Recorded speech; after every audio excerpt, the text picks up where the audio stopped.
Good evening. Welcome to the People's Business. I'm Stacey Russell. When a disaster hits, the first port of call for help is usually from government, from agencies such as the Barbados Defense Force, the Barbados Police Service, the Ministry of Health and Wellness, the Department of Emergency Management, all expected to swoop into communities and fill the breach. But what about residents within their own communities forming a brigade that is well equipped so that they can be first responders?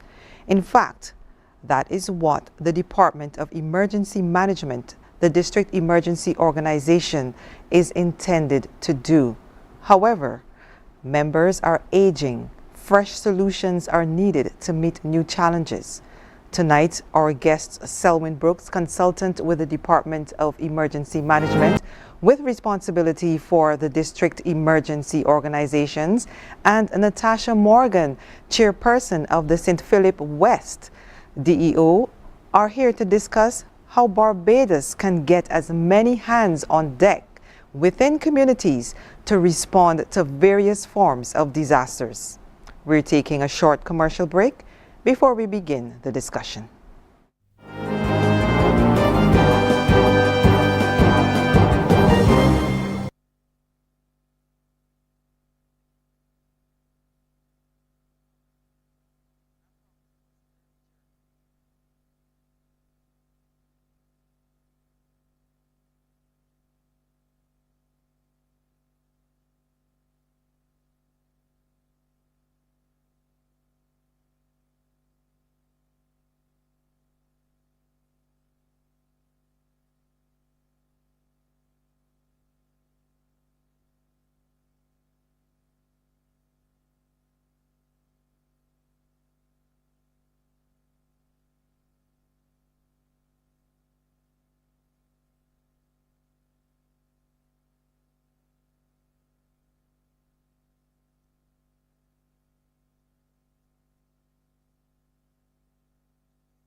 Welcome back to the People's Business. Tonight we're talking about disaster preparedness, building community capacity.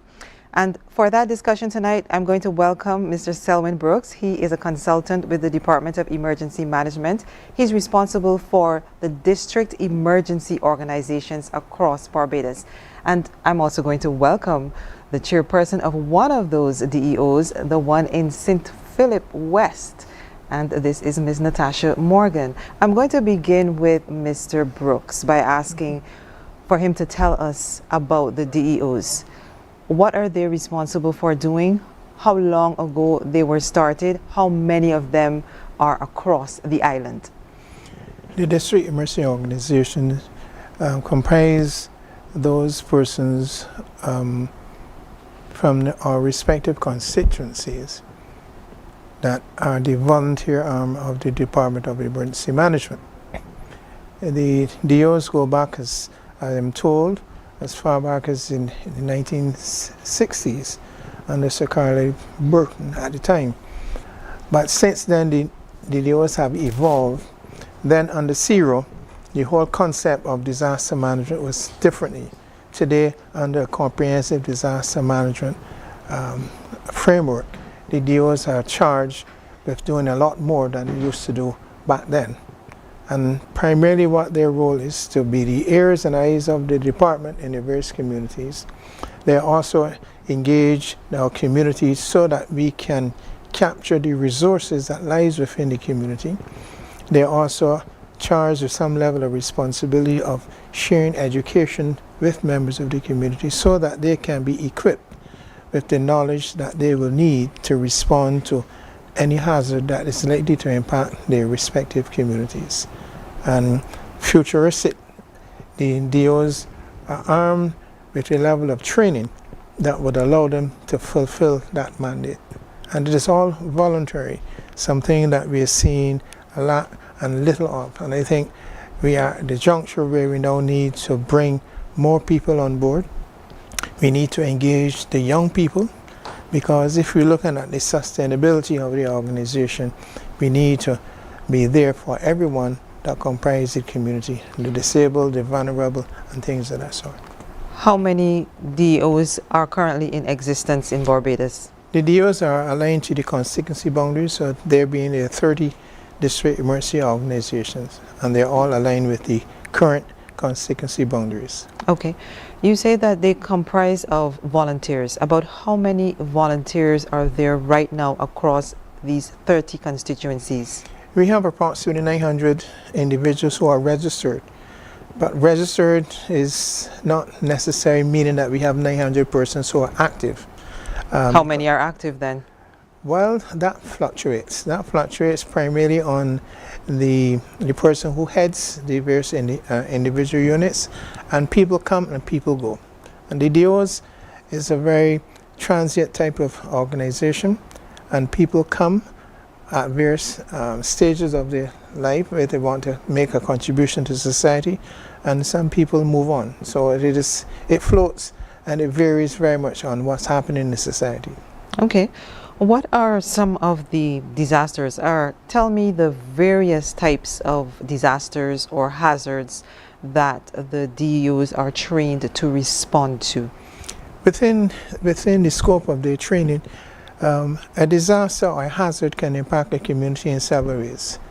More commonly, we look at the hurricane, which brings along some level of devastation and flooding and whatever. But as a result of that, the DEOs are trained to go into the various communities and do an assessment. They're also trained that in the event if they encounter a person who may need some basic first aid that they can administer. They're also trained to use an emergency frequency radio so that we can communicate with the NEOC at the Department of Emergency Management.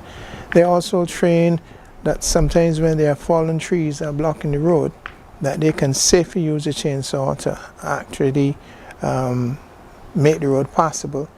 And more importantly, over the last 6-7 years, they have been asked to take on a very noble role of identifying those vulnerable persons who may need some level of assistance, especially those persons who live alone and do not have the wherewithal to fend for themselves, so that some level of assistance can be offered to them. Okay. I want to move now to talk with Ms. Morgan. You head up the DEO of St. Philip West. And that's correct. How big is your area? St. Philip West is the largest constituency on island right now. We cover just over 10,000 households or so. Okay. And St. Philip West, unlike many of the other DEOs, part of our constituency also falls within Christchurch. Okay. Yeah. How so? Well, as Mr. Brooks would have said, each district emergency organization falls within the constituency or boundary lines. Okay. So at the present moment, the St. Philip West constituency includes part of St. Philip and a part of Christchurch. Okay. About how many volunteers do you have in your district? At the present moment, we have just over 30 volunteers. Okay. And of that,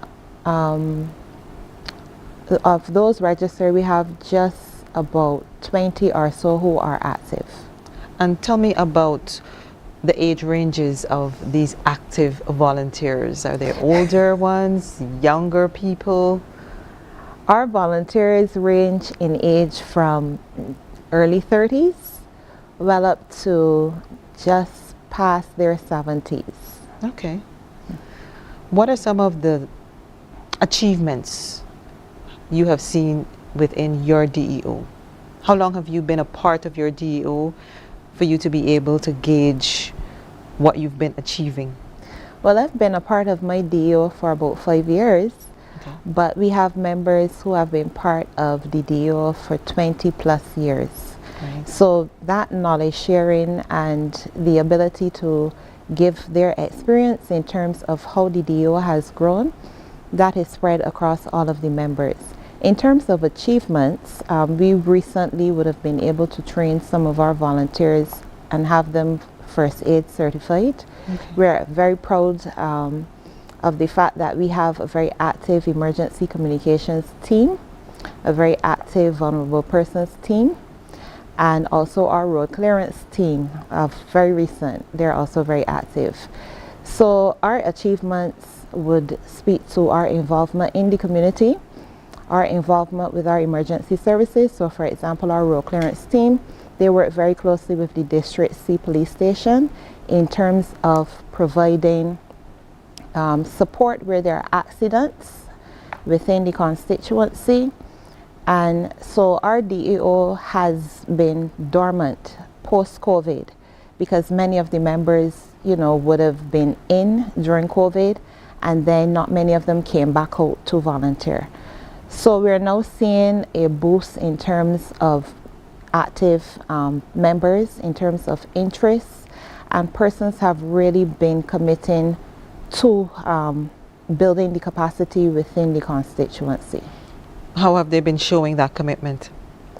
Well, first of all, our older members have been taking it upon themselves to not only look around in their immediate communities, but to look outwardly into the various communities within St. Philip West. So for example, 2 weeks ago, I know they were in the Marchfield area, and the damage assessment team was doing an assessment on the infrastructure of the area. So for example, they were checking homes that may not be in a condition to withstand, for example, a weather event. They were looking at the hydrants in the area and documenting those. They were looking at the drainage system. They were also looking at things like utility poles and the conditions of those poles, and recording that information to submit it to the Department of Emergency Management.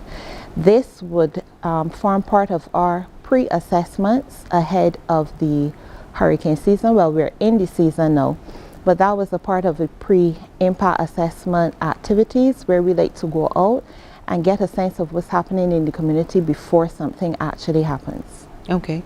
Well, it sounds as if quite a bit is being done in St. Philip West.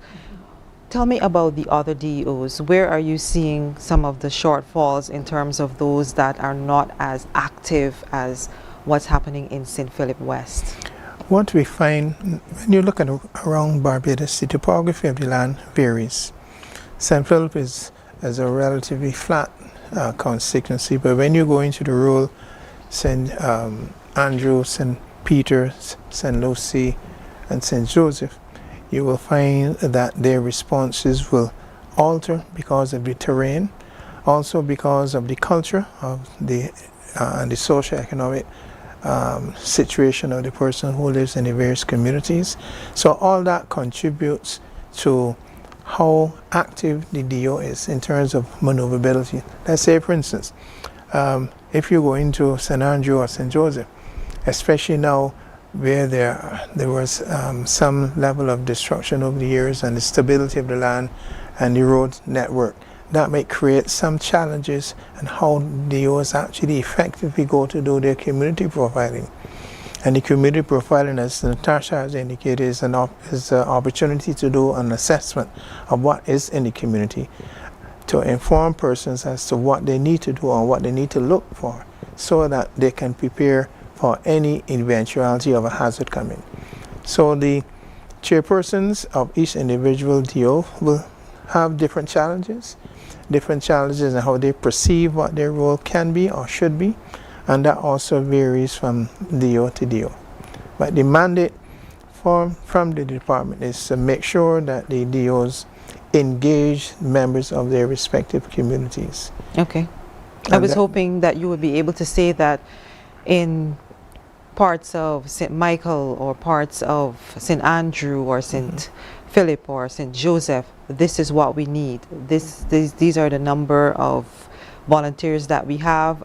These are the numbers that we need to boost the activity in these particular areas. So people who are tuning into this program, they would have a clear idea as to what's happening on the ground in their communities, and they would be well informed to come forward in particular ways. Do you have such specific information? Yes, I think that we need a greater thrust and more persons, because when you consider a constituency has approximately 10,000 persons, to effectively mount a multiple response, because when we are impacted by any hazard, there are a number of things that you need to respond to.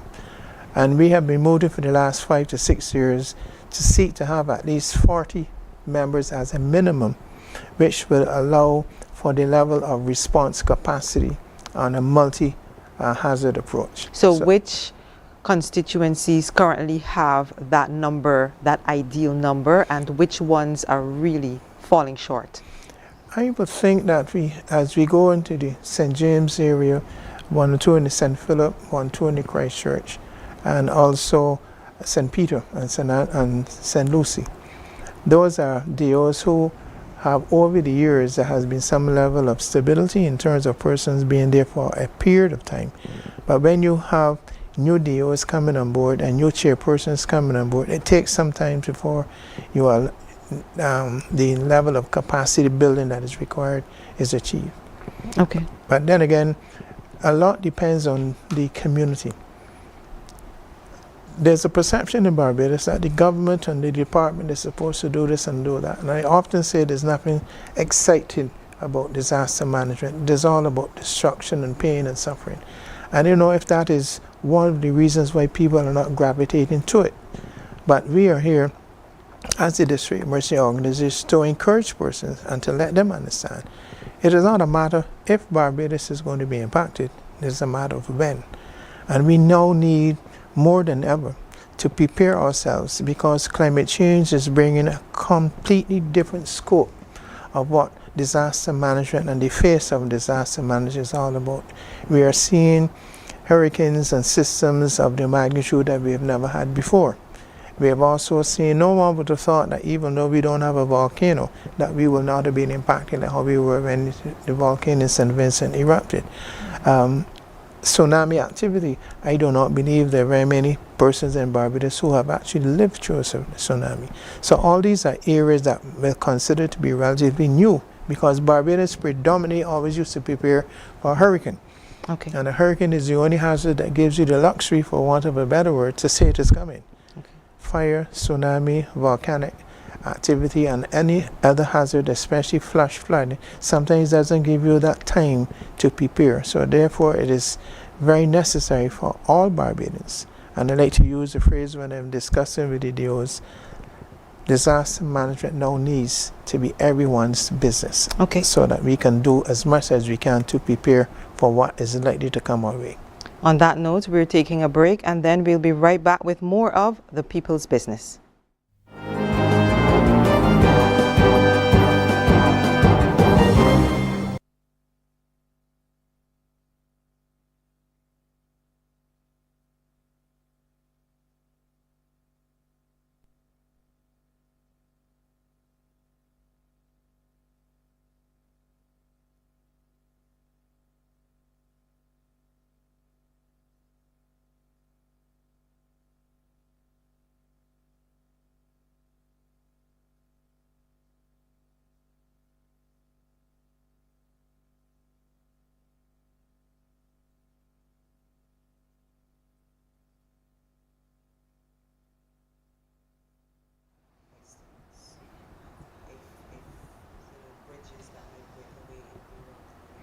All things like oil spill, the DEOs will not respond to that, because that is beyond the scope of what we are expected to do.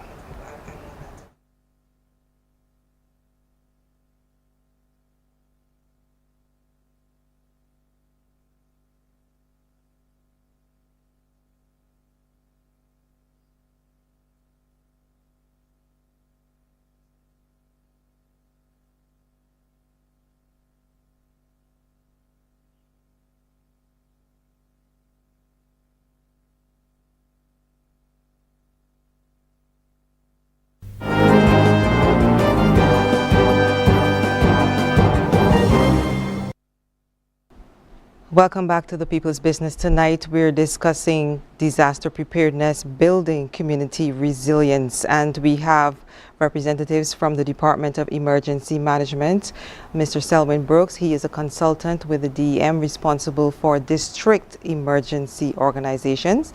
And we have the head of the St. Philip West District Emergency Organization, Ms. Natasha Morgan. I understand we have our first caller on the line. Good night, caller. Go ahead. Yes, hi, great evening, Stacey. How are you doing? I'm doing very well, Mr. Fantastic. Mason. Glad to hear from you. Yes, thank you very much for this interesting discussion. And I have a couple of questions for them. The first question is for Mr. Brathwaite. Mr. Selwyn, good night to you, sir. Good night. My question, yes, sir. My question is, in terms of the aspect of a hazard on Barbados from climate change, from the heat, what is the destruction contingent reminders that would accrue from the effects of that? And my final question for the lady on the panel. Good evening. Yes, ma'am. Good evening.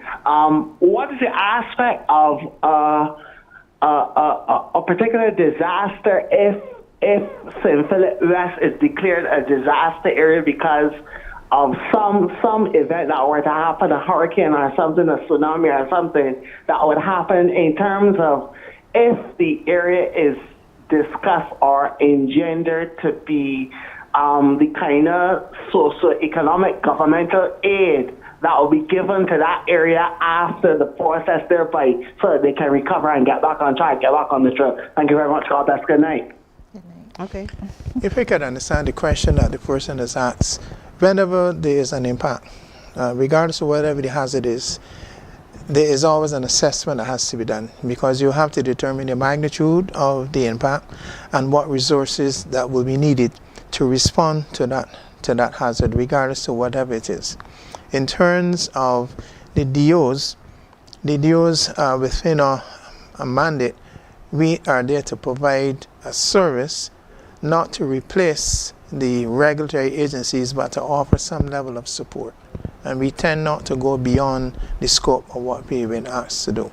So in terms of, no one will know what is likely to happen, and no one will be able to know the scale of the damage that may be resultant from a hazard. So all of that is quantified by the initial assessment to determine what is needed and who is likely to respond, and in what way and within what time frame. Okay. Ms. Morgan, what response do you have for Mr. Mason? I think Mr. Brooks pretty much covered his question, but in relation to the DEOs, as he would have said before, we usually take our guidance from the emergency services personnel. We're usually first on the scene, and we will communicate to them what we have encountered. We also do our assessments, but each hazard or each crisis requires a different level of response, and we only determine the response after the assessment has been done and after we've been given guidance. Once the emergency services personnel have arrived, we usually hand over the scene to them, depending on the hazard. In some instances, like a hurricane, when the all clear is given, we go out to the various communities, either based on information we have received directly from the Department of Emergency Management, or based on information we have gathered ourselves. And we go out, we check on our vulnerable persons, we do our community assessments, post-impact assessments, and that's where our damage and needs analysis team comes in. And we essentially gather information to submit to the department so that those persons can get the type of assistance they need, which may be social services, maybe housing, whatever they need. We do the assessment and we communicate that information to the department and provide them with some level of comfort until the emergency services arrive. Okay. Mr. Brooks, I'm trying to get a sense from you about what kinds of disasters or hazards the DEOs are responding to. Are they mainly natural disasters, or are there man-made disasters as well. So for instance, just over a week ago, we had an oil spill at Oistins. Is that something that the DEOs would get involved in? Not directly. Staying within the scope of what the DEOs are supposed to do and the level of training that they would have received.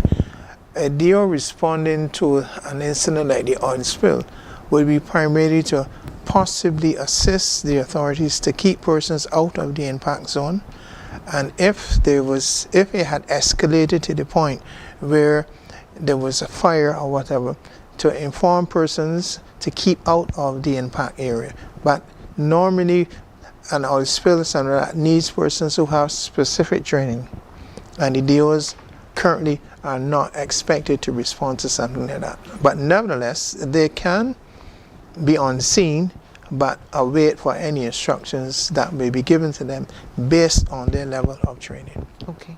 In terms of, they respond to either man-made or natural hazards because no one knows what is likely to happen. They are the ears and the eyes on the ground. They are in the community. Policemen don't drive around, or the firemen don't drive around looking for fires. So as soon as something happens, you bring it to the attention of the regulatory agencies. You can offer some level of assistance if in terms of a fire to identify where the nearest hydrant could be. You can assist in traffic management. You can assist in crowd control, things of this sort. But we tend to leave it on the regulatory agencies to do what is required of them. Okay. Bear in mind, we are all volunteers. We're going to come to that once we take this call. Good night, caller. We have another caller on the line. Good night. Good night to you. Good night to the panel. Welcome. Question, there's something that has not been mentioned yet. Quite recently we had an aircraft that crashed in a residential area. How does the DEO able to deal with something as serious as that? And this is more than Mr. Brooks. If you have an aircraft incident in a community, that is beyond the scope of the DEO to respond to. Nevertheless, the DEOs can still identify some level of damage that may have occurred and report that to the regulatory agencies. An incident like that has multiple response mechanisms. You will need to identify those persons who may have been injured, those persons who will need assistance, especially the vulnerable persons. So the DEOs will be armed with the knowledge how to respond in that way, but to actually respond to an aircraft coming down, that is outside the scope of the DEOs. And the DEOs will most probably wait until they are given instructions from the regulatory agencies so that they will be able to safely do what is required, especially if it is specialized training that the DEOs are not usually exposed to. Okay. Caller, are you still there? I think the caller left. You mentioned that this is a voluntary organization, the voluntary arm of the Department of Emergency Management, That's the correct. district emergency organizations. How do the volunteers benefit besides just providing their service? Is there the level of training that the DEOs are exposed to? People must now start to see volunteerism not only in terms of monetary gains, but the knowledge that you would occur and the experience and the bare share of giving back to society and helping your fellow individual. I don't think you can put a monetary cost to that if you are effectively serving your community. I know that the young people will say, money, volunteer are looking for money. But however, being a DEO arms you with certain skill sets that you can use to protect yourself and your family. It also gives you the opportunity when you go to your respective workplaces that you can assist them in the establishment of the emergency plans and emergency mechanism based on your level of training. And in some cases that have propelled persons up the ladder in their respective vocations. So in terms of your rewards are not necessarily always seen immediately. So to be clear, no stipend is involved? No. Okay. We don't receive a stipend, but nevertheless, Sometimes you go into the community and the community shows some level of appreciation for what you do. They might not give you monetary rewards, but they might assist you in acquiring various pieces of equipment that you will need. Because the department or any government will never be in a position to give the DOs what they want, especially at the time they need it. Okay. So by working with the business community, working with the private sector, working with persons who are within the community and allowing them to see the benefits, it is not what the DOs are doing for you. It's a matter of what you can do for yourself from the information that the DOs are sharing with you so that you can protect yourself, your property, and the environment in which you live. Okay. We're taking a break and then we're coming right back with more of The People's Business.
Welcome back to The People's Business. Tonight we're discussing disaster preparedness, building community resilience. We have representatives from the Department of Emergency Management.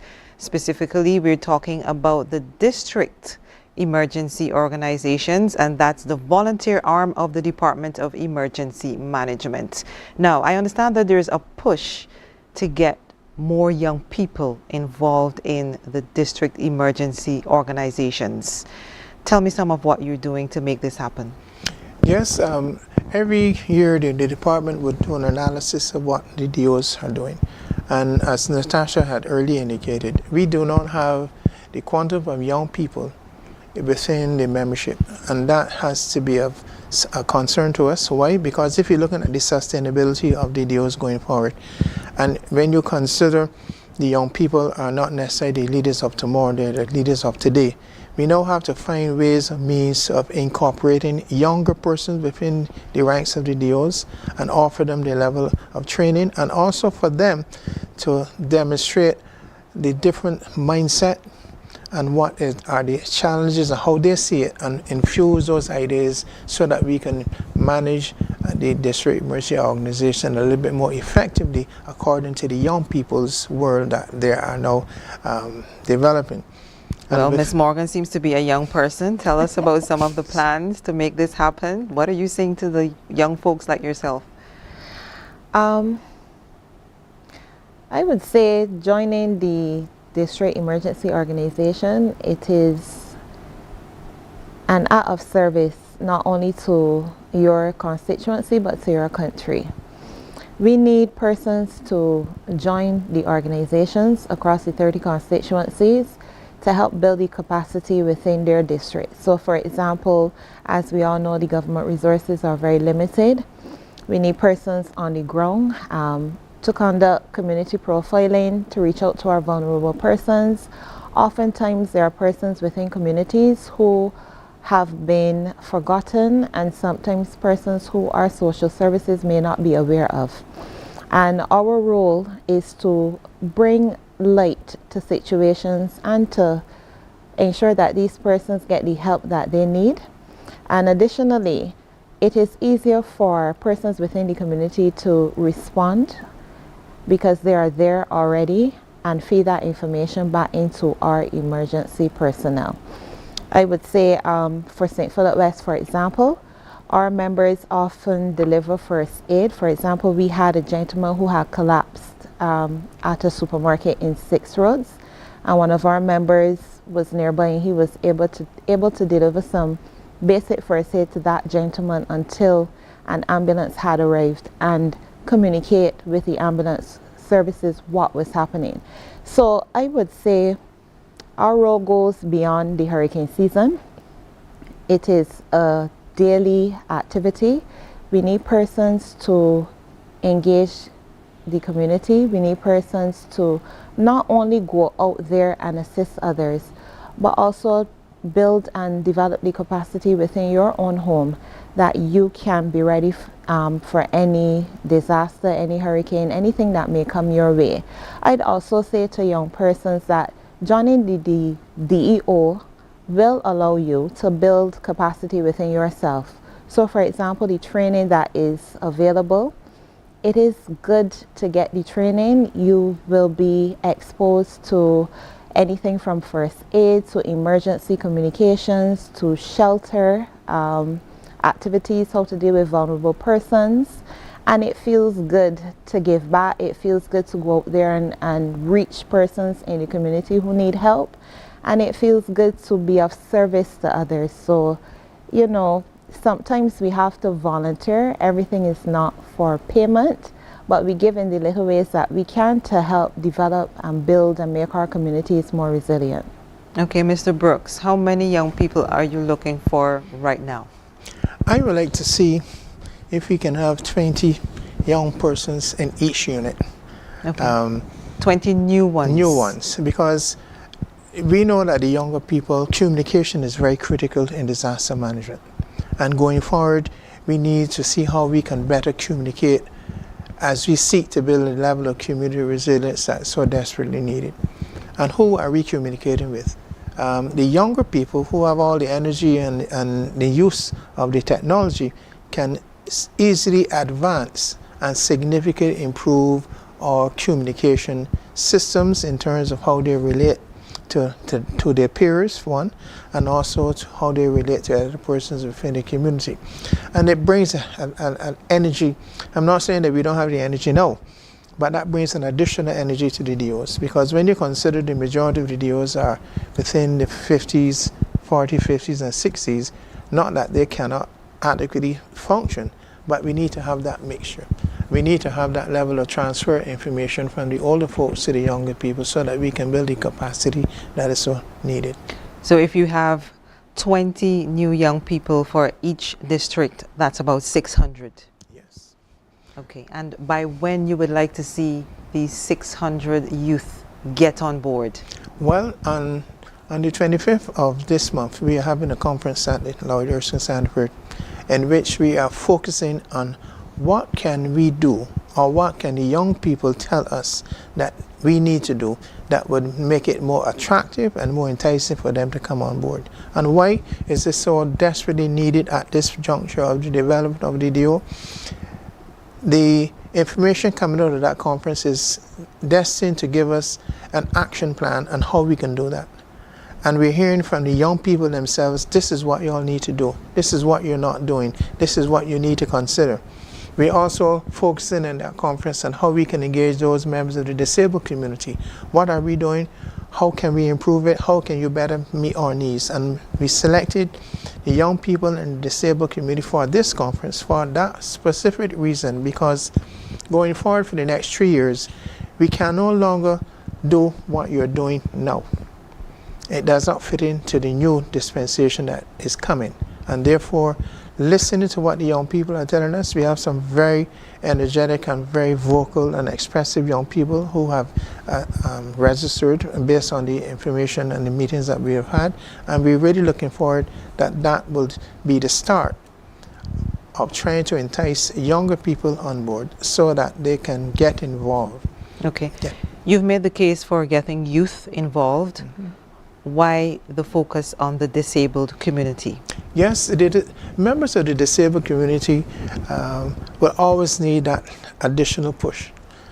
For some reason or the other, there are persons with multiple different types of disabilities who will not be able to help themselves if an emergency or if a hazard is impacted. And who and how and when will they be addressed in terms of meeting their needs? We have focused on the disabled community because we believe there's a lot more that can be done.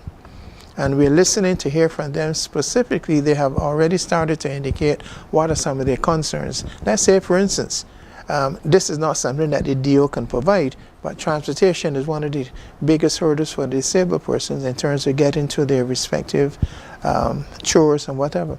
Also, in terms of mobility, and if something happens to them, how will they be catered for? Where will they be taken? Is the shelters compatible to accommodate the different levels of disabilities? How, therefore, can they be identified so that and more importantly, I would like to see some of the same disabled persons become members of the DEOs, because when you get that fusion, you have a disabled person within your ranks that can tell you how they're feeling, what are their needs, and that can help you to mobilize your members accordingly. Okay, talk us through the process of joining one of the DEOs. Persons can go on the webpage of the Department of Emergency Management and indicate an interest by filling out the form. When that form comes into the office, an analysis is done based on where the person lives, because as Natasha indicated to you, St. Philip West is part of Christchurch and St. Patrick's area. So that person then is put in contact with the chairperson of that geographical space that governs that DEO. They are then charged with making contact and encouraging them to know when their meetings are held and to also to seek to enroll them as a member of the DEO. So do you accept applications as they come, or do you have a cycle for when you take a certain number of people? We take them whenever we come, because the membership in the DEO fluctuates. People come and people go. And training, when a person joins, you then, we don't wait on the person to join. There are scheduled training initiatives, and as soon as the person joins the ranks, you're exposed to the level of training when you join. Okay. Besides the shortage of young blood, what are some of the challenges that the DEOs are currently facing? Resources will always be a challenge in terms of equipment. Let's say, for instance, radio communication. We would like to see the opportunities where we may have more radio communication devices. We would also like to see where after you have trained a person in a number of skills and you do not have the necessary resources that will be able to facilitate the implementation of the response that you needed. So resources is one of the key areas of concern for us. How are you seeking to overcome that challenge? When the DEOs go into the various communities, and I mentioned before the private and the business sector, we now need to build that relationship, because every business is in a community. Every entity is in a community, and if you can build that synergy between the DEO and the business community and the private sector, who can offer some level of assistance of them, helping them to prepare their emergency plans and things of that sort, we hope that you have some level of exchange, because the department is not the depository of finance. But if there's a member of the business community who is listening to us today and they want to offer some assistance, they can let the department know, and they can purchase equipment or resources that may be needed, so that the DEOs will be able to fulfill their respective capacity building and response roles in the various communities. Are there particular DEOs that are especially in need at this time, so that businesses in those districts might want to be, more urgent in reaching out? When you look at the St. Michael DEOs that are aligned to the 11 constituency boundaries, the majority of businesses lies within the St. Michael area, even though there may be some, let's say in St. Michael Northwest, who are now currently executing their tsunami-ready accreditation. With the business houses that lies within that community, if there is a hazard impact, it's going to be completely different than St. George, who are more agricultural based. So therefore, the resources will vary depending on the type of business where it is located and the expanse and the close to the populated areas that you will find in most St. Michael districts as opposed to the rural Barbados. Okay. Ms. Morgan, I understand that the DEOs are currently collaborating with the Cave Hill School of Business to create a comprehensive database of vulnerable people in Barbados so that your organizations will know how best to respond, where to find them. How is that going so far? Well, the exercise started just yesterday, and it's expected to continue to the end of the month. The feedback so far from our supervisor has been that those persons conducting the surveys, the response has been positive within the communities. So our role essentially in that activity, we're providing support to those individuals that Cave Hill School of Business has identified to conduct these surveys. And they're conducting these surveys on behalf of the Ministry of People Empowerment and Elder Affairs. So traditionally, we would have had various community organizations and government agencies with vulnerable persons lists. So there is a thrust now to have one comprehensive list that is then selectively disseminated to the various social services and other organizations who may need to reach these persons. So the exercise has just started yesterday. It runs from 9 to 4, and so those persons doing the surveys selected by the Cave Hill School of Business and guided by our DEOs, they're going out into the communities and they're conducting their interviews, etc. of those persons. Just before we go to the break, how long is this exercise expected to last? It's going to run until the end of the month. Okay, thank you. We're going to be right back with more of The People's Business just after this commercial break.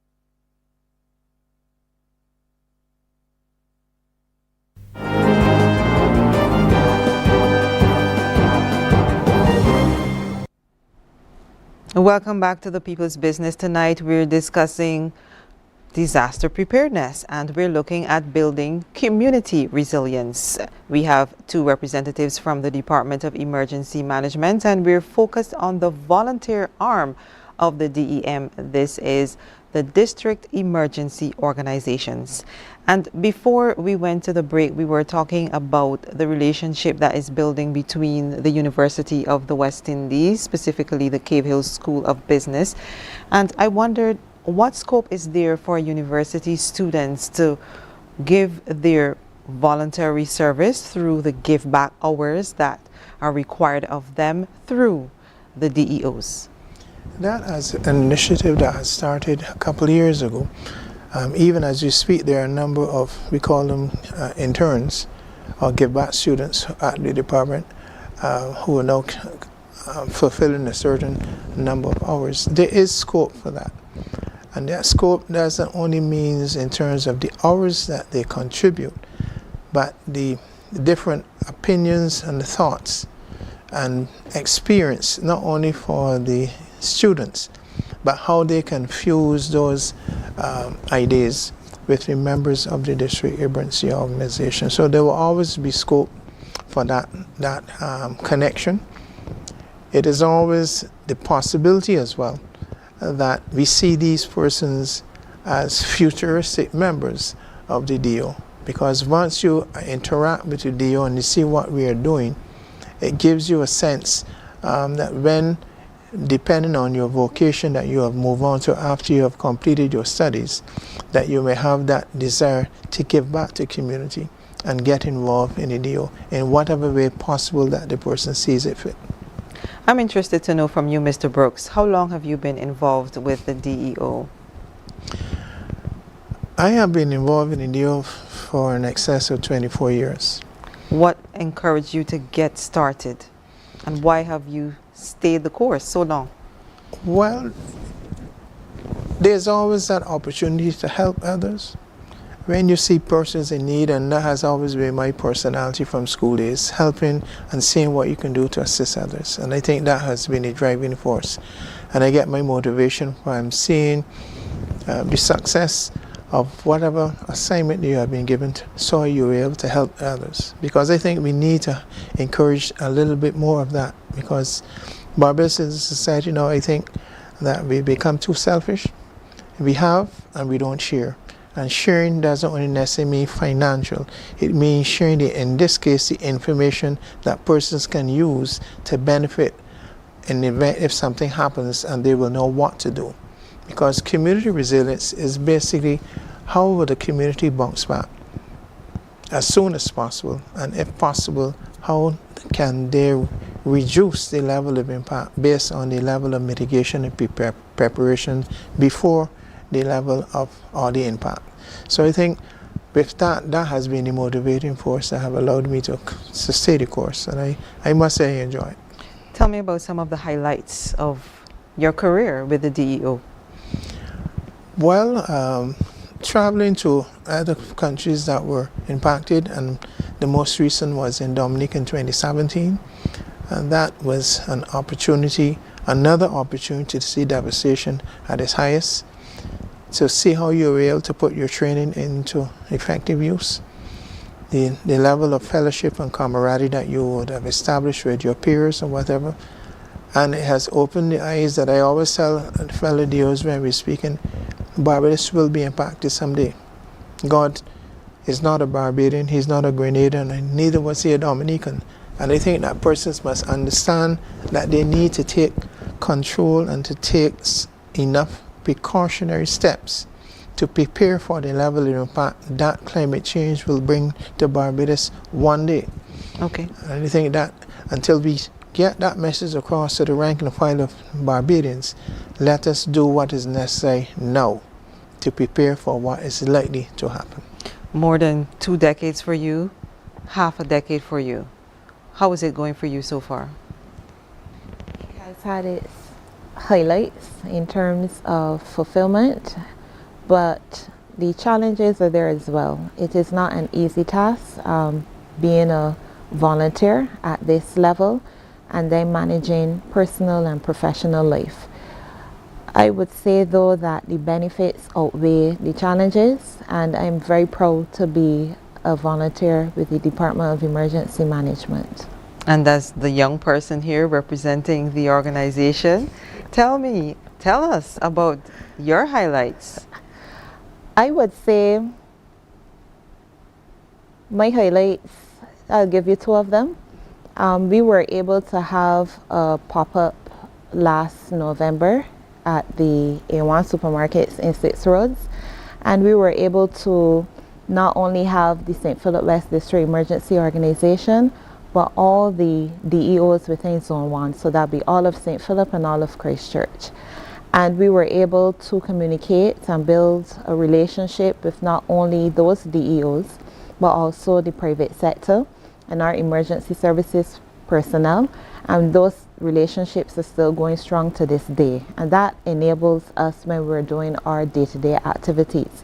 My second highlight would be the attention that was given to the Woodbourne area.